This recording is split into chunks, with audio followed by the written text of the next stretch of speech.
All right, guys, welcome back to my channel. I am Outspoken Samantha. Thank you so much for being here. So today we're diving into something that has gotten normal, moral, sane people pretty upset and quite frankly disgusted. So Disney Plus, the so-called family-friendly streaming service, has slapped a full banner ad for a show called Dying for Sex right on its homepage. Yeah, you heard that right. This isn't some glitch or sneaky backdoor listing. It's front and center, curated for all eyes to see, including your kids. So, what's the deal and why are people upset? Well, we will get into that. But first, before I do, please hit the thumbs up button, subscribe to my channel if you haven't already. Doing both of those things is so truly appreciated, and it does help me to grow this channel. First off, what is this series, Dying for Sex? Well, if you do a basic search for it and read pretty much any article, as with most degenerate ideas and practices these days, you will find a description of it that tries to promote it as something positive and empowering. And it is based on a true story. So in this article by Yahoo Entertainment, it says Dying for Sex is based on a heartbreaking and inspiring true story. Fans of Molly Kokin's podcast will recognize the story told in FX and Hulu's latest series, Dying for Sex, which stars Michelle Williams as the host and Jenny Slate as her best friend, Nikki Boyer. The drama, which premiered Friday, tells the story of Kokin, who received a stage 4 cancer diagnosis and decided to leave her husband of 15 years to embark on a journey of self-discovery. Supported by her best friend, Boyer, who also executively produced the series, Kokin set out on a quest to learn more about herself and her truest sexual desires. Now, that doesn't sound as bad as this show really is, even though even that description says it shouldn't be on the front page of the Disney Plus streaming service. But what it really is, it's based on this podcast and follows a woman who gets diagnosed with terminal breast cancer, and she ditches her husband of 15 years. And then she basically embarks on this bucket list sex spree. But we're not just talking like normal things. We're talking BDSM, urination fetishes, domination, you name it, it is in there. And Disney is proudly waving this flag under a brand that has spent decades building trust with families. So I'm not going to sugarcoat this. This story isn't just edgy. It is a full-on celebration of degeneracy, and Disney's decision to plaster it across their homepage isn't just tone deaf. It's a slap in the face to every parent who subscribed thinking that this was a safe space for their kids. Like, let's be real. Disney built its entire empire on childhood innocence. Think Snow White, The Lion King, good triumphing over evil.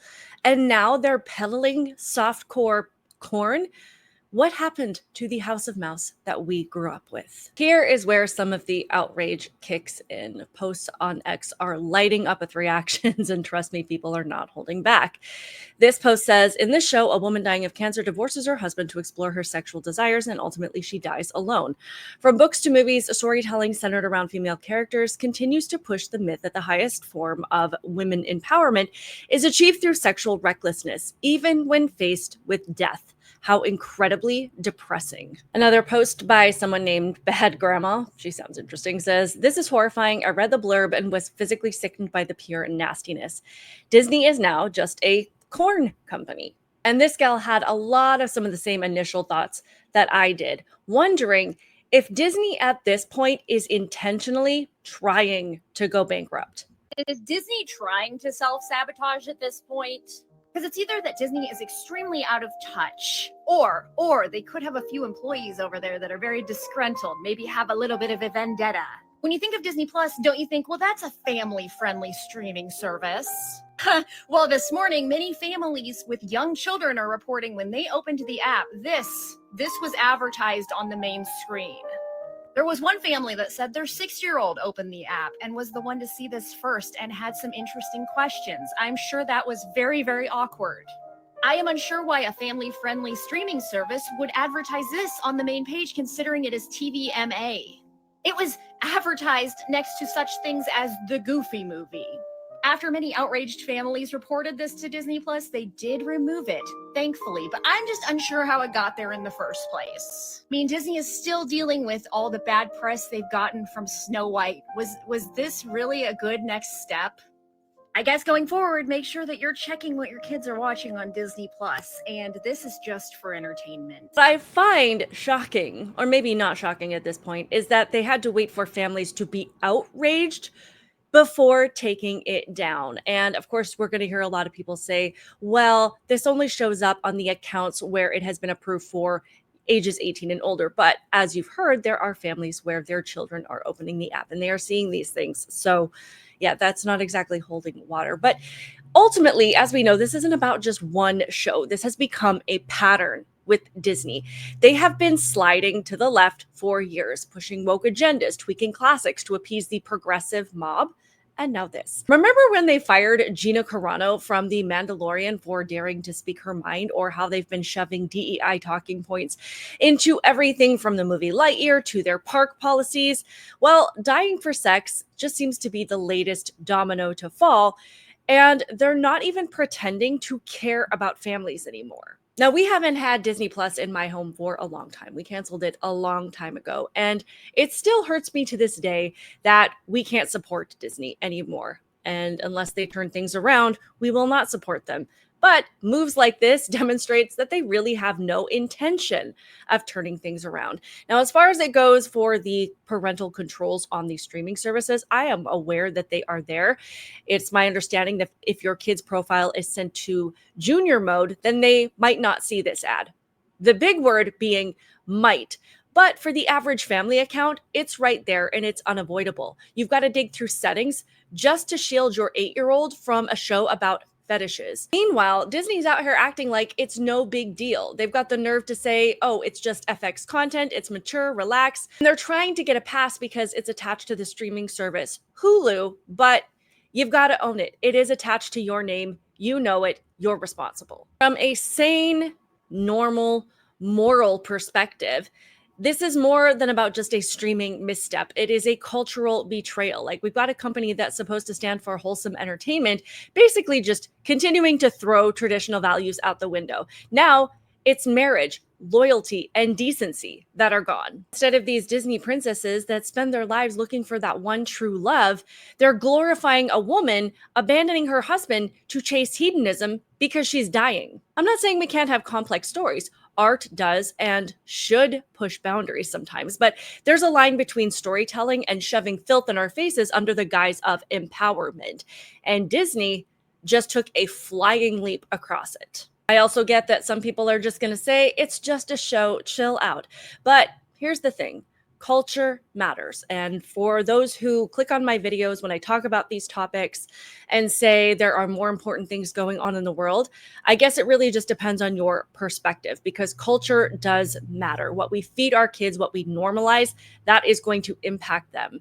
And these entertainment companies are actively working constantly on the moral decay of our society. And they are targeting kids specifically for that reason, so that they grow up thinking that these things are acceptable and that they are normal. Disney's not just a company, it is a cultural juggernaut. When they put dying for sex at the front and center, they're signaling that this kind of stuff is not only okay, it is cool, and it's even aspirational. And for those of us who still believe in faith, family, and moral clarity, that's a problem for them. It's a big one. And if you think about Walt Disney himself, the guy built this empire on imagination and innocence, cartoons about talking animals and fairy tales with happy endings. Do you think he'd greenlight a show about bondage and sex bucket lists? Probably not. This is a far cry from the vision that made Disney a household name. And absolutely, times change, but there's a difference between evolving and abandoning your roots entirely. This post says the Disney family member should sue the Disney Corporation over the use of the name, because founder Walt Disney would not even recognize what Disney has become. So at this point, honestly, the only thing that we can really do is cancel subscriptions. Basically, hit them where it hurts. Don't donate your money to this company. And you would think that the amount that they have lost already, especially in recent projects, that they would turn things around. But for some reason, they've dug a hole and they just keep digging further down. Last year, they barely had 1.5 million subscribers, and their stock has been pretty shaky. So they already know that people are fed up, and this dying for sex fiasco might just be the tipping point, even though I thought maybe the Snow White thing would have been that tipping point. But There are alternatives out there. There's PureFlix, there's Minnow, there's even Bent Key for Kids. And I know that they're not perfect, but they're also not pushing this garbage. And I'm really hoping that we don't have to boycott Disney forever, though some of you might choose to. I'm definitely in that boat, at least for now. But at the very least, they need to be called out. And I would love it if you would share this video with people who might not know that this is going on. And we need to let Disney know that we're not okay with them turning a family platform into a billboard for depravity. Because if we don't push back now, what's next? Dying for Sex, the preschool edition? And I know that that sounds completely insane, but everything that we seem to have normalized now was insane not that long ago. So let's not give them any ideas. But anyway, that is my take on this. What do you guys think? Are you going to be canceling your subscriptions? Am I overreacting? Drop a comment below and let me know what you think. Again, please be sure to hit the like button. If you tap on my face in the left-hand corner of the screen, that will get you subscribed, and I truly appreciate it. Other than that, keep it real, guys, and I will see you in the next one.